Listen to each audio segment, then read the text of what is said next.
நம்ம எல்லாருமே விளக்க எண்ணெயில ஏத்தி தான் பார்த்திருப்போம். ஆனா சிவன் கோயில்ல இளநீர்ல விளக்கு எரியுது. கிருஷ்ணகிரி டிஸ்ட்ரிக்ட் அஞ்செட்டின்ற அப்படி ஊருக்கு வந்துட்டீங்கன்னா அங்க இருந்து 26 கிலோமீட்டர் அஞ்செட்டில யாரை கேட்டாலும் சொல்லுவாங்க இளநீர் விளக்கு சிவன் கோயில் சொல்லிட்டு.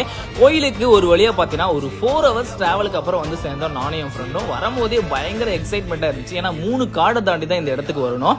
கோயிலுக்கு உள்ள வந்து எனக்கு ஒரே ஆச்சரியமா இருந்துச்சு. இளநீர்ல விளக்கு எரியுமா, இது எப்படி சாத்தியம் அப்படின்லாம் இளநீரை வீட்டுல இருந்தே கொண்டு வந்து அவர்கிட்ட கொடுத்தேன். அவரும் பக்காவா வெட்டிட்டு வந்து அந்த குகைக்குள்ள கொடுத்துட்டாரு.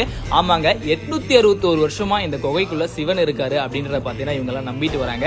பட் எனக்கு நம்பிக்கை இல்லை அப்படின்னு சொன்னேன். ஏற்கனவே வந்து ஒருத்தர் பூஜை பண்ணிட்டு இளநீரை ஊத்திட்டு போயிருந்தாங்க. அதை எடுத்து அப்படியே வந்து கீழே சாச்சிட்டாரு. ஆனா நாம கொண்டு போன இளநீரும் பாத்தீங்கன்னா அந்த விளக்குல ஏத்திட்டாரு.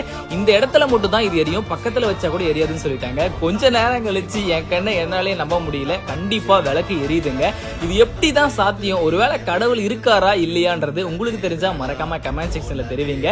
பயங்கர எக்ஸைட்மெண்டா இருந்துச்சு போகும்போதே. நீங்க போனீங்கன்னா ஃப்ரெண்ட்ஸ் அண்ட் ஃபேமிலி கூட வாங்க. ஆனா காடு 3 காடை தாண்டி வரணும், பார்த்து வாங்க.